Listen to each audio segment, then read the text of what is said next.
You're supposed to solve these without a calculator, so pretty quick, and then you go back and check it. Multiply it by the reciprocal power, 4/3. The cube root of 8 is 2. 2 to the 4th is 16. I have to square both sides after I add the root x over. So root x plus 3 times root x plus 3. That just eliminates 2x plus 9 equals x plus 9 plus 6 root x. And then notice I have to square it again. And that gives me x equals 0 and 36. Go back and check. If I throw in the 0, throw in the 36, it works. Again, square both sides. Bring everything over to one side and then factor it. And the 0 is going to be 2 and negative 1. Go back and check. The 2 works. The negative 1 works. Add 1 to 3 sides. Left side, right side, and middle. Don't forget this one is less than or equal to. And that's the graph. That's the x notation. That's the interval notation. This one, when you flip it, that should actually be a plus minus because you squared both sides. Square rooted both sides. When you add the square root, you add a plus minus. So technically you're supposed to go back and throw in a negative 27 there. And negative 8 works. Just distribute and solve it. Again, I'm going to graph it. X is greater than or equal to 0. That should be a bracket there because it's got a line underneath of it. Multiply everything by 4. Clear out the fraction. Then it's pretty simple after you do that. It goes to the right of negative 10.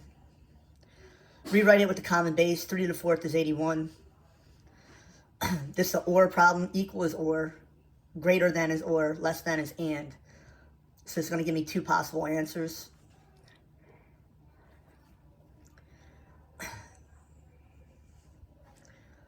Throw in the negative 3.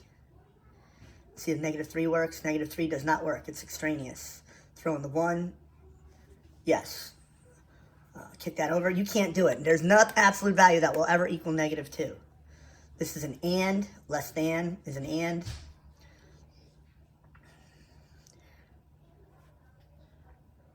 Number line.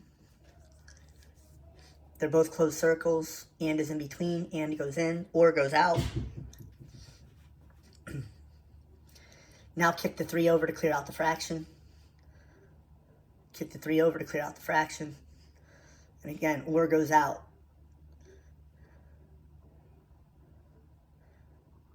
Interval notation, you put a union there for the or.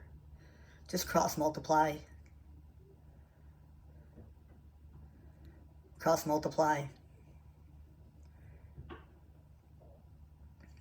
Common base is 3 squared. You have to bring the x down. 3 squared is 9. 3 cubed is 27. Square both sides. Multiply both sides by 4. Get everything to one side. Factor it. Go back and check it. That's 2 to the 1/2. Then you bring them upstairs. It's negative 1/2 now. Common base of 2. That's going to be 3 to the 3rd. 3 to the 3rd. 3x. Power to a power. Oh, there's my cat. Factor by grouping. Plus or minus root 2. When you add the square root, you add a plus minus. The larger one gets the middle number. This is going to be an imaginary answer. Factor by grouping again. I messed up. That should be a 2x minus 1 and a 2x minus 1 there. So it should be 1/2. That should be 1/2, not 1. I messed that one up. Divide out everything by 2. Then factor by grouping. Or factor out the GCF. Again, another imaginary root. Going to get another imaginary root with that. Factor the GCF, just an x.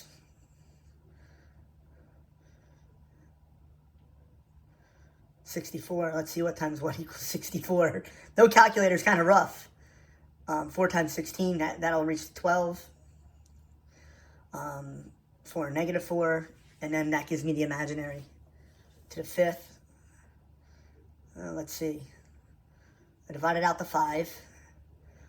Pull out an x. That's not that bad.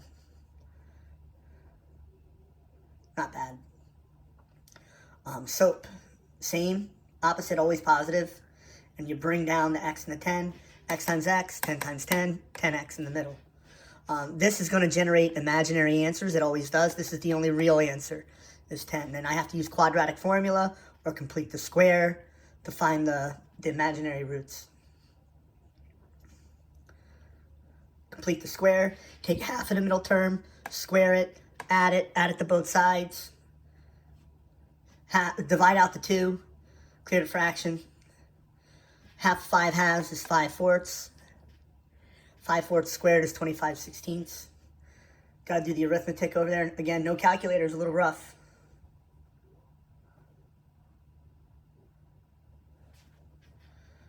And then negative 9 minus 4 is negative 14 over 4.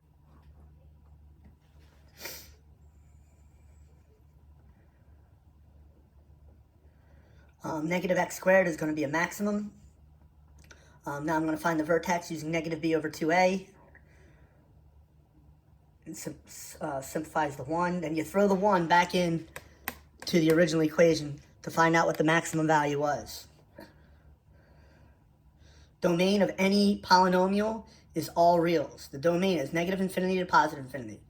All reals of any x squared. Now the range is from the lowest y value to the highest y value. The highest y value is negative 10. It's a closed circle. All reals. Any polynomial is all reals. The range is restricted. I'm going to find the vertex to find out what the maximum y value is. Plug that back in. Plug that negative 1 back into the original equation. So it's going to be from negative infinity all the way up to 2. The 2 is included. Systems of equations, multiply the bottom one by negative 4 to eliminate the 4y. Again, my arithmetic without a calculator is a little sketchy. 9 minus 24, that's negative 15. Take the 3 and throw it back into one of these. I threw it into there and solve for the y. Multiply everything by 10. Oh, nope, I'm going to do substitution. 0.3 minus 0.25 is 0.05. Add the 2 over. That's going to be 40. Take the 40 and throw it back in. I know that 0.25 is 1/4. So I can do the arithmetic without a calculator if I'm good with fractions. Another system. I'm going to clear this out. I'm going to multiply everything by 2. Negative 4x, positive 2y. 0 equals 0 is infinite solutions. 0 equals 5 is a contradiction, so that's no solution. E to the x is a growth, but negative is a reflected over. It goes through 0, negative 1. It's got a turning point at 0, negative 1, and I go up 1 over 1, down 1 over 1. It's actually 1, 7, 19 is the array of points. Absolute value is a v. The vertex is negative 1, 0, and it's going to be narrow because of the leading coefficient of 2. Opposite same, 1, negative 5 gives me the vertex. Absolute value is a v. Vertex is opposite. Oh, turning point. That's actually a turning point, not a vertex. This is a hyperbolic function. Has an asymptote. The turning point of the asymptotes are at 0, 9, so it's got a vertical x equals 0 and y equals 9. And this is called the knee. I go right 4, up 1, up 4, right 1, left 4, down 1. It's called the knee. Vertex at 0, 0, use 1, 7, 19. Cube root is like a super S. E to the x is growth. 2 over x, it's a knee of 2, so the vertical asymptote is x equals 0. Horizontal is y equals 0. And then from here you go right 2, up 1, up 2, right 1, left 2, down 2, left 1 to give you those coordinates. Fat bottom, it's going to be a wide graph. The vertex is at 1, 1. You go right 2, up 2 because of the 2. If it were 1/3, you go right 3, up 3. 135 is the array of points for an x squared. 0, negative 6, go up 1 over 1, up 3 over 1, up 1 over 1, up 5 over 1, and it gives you the array of points. That's just a sideways parabola, not a radical. Turning point, opposite, same, negative 1, 0. Go to negative 1, 0. You go up 1 over 1, down 1 over 1 because it was negative. I'm off the screen with this one, sorry. ln is like a log. It goes through 1, 0. So this would be the original graph, the parent function. But then I slide everything right 1, so it slid over. Radical function looks like an out route. from there. It's going to be steeper because of the 2 in front.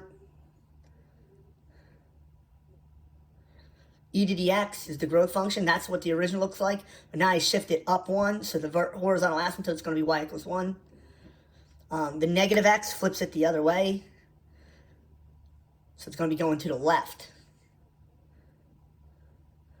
0, 3 is the vertex. Up 1 over 1, use 1, 3, 5. Up 3 over 1, and there it is. Piecewise, that's y equals 0. And it starts at negative 4.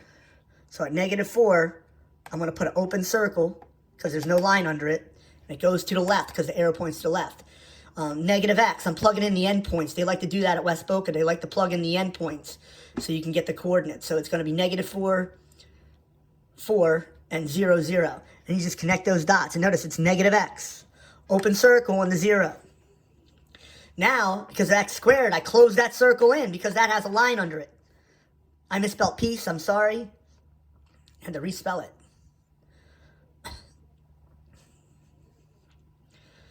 If I factor the top, that's going to give me a hole at 3. At x equals 3. And you connect the dots, excluding that hole. But then, at 3, you go up and boom, you fill it back in. I don't understand. Plugging in the endpoint, so 0, 5, and it goes to the left. So it's going to go up 3 over 1 into there. 0, 0 is the vertex. Closed circle at 0, and it's an out route. It goes to the right. Another piecewise, y equals 0, negative x,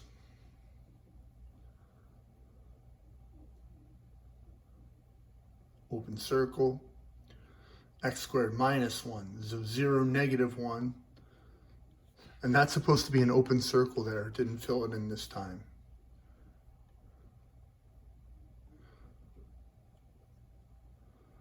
X plus 5, plug in the endpoint. So at negative 5, 0, it's closed. And notice it goes to the right. They tried to trick me. Usually the one that goes to the left is first. This one goes to the left. And it's going to actually be an absolute value. So y equals 3 is a horizontal line. Hoy a horizontal line through y equals 3. But it starts at negative 1 and goes to the left. Closed circle. This is an open circle. Goes to the right. I think they want me to graph it, so I'm going to find the vertex. Plug that 1 back in. So 1, 0, and there it is. This is a very similar equation, but it's a positive. So this one's probably going to shift left. If the negative 1 shifted right. So let's take a look. Negative 1, 0, and there it is. 0, negative 1 is the vertex. It's concave down.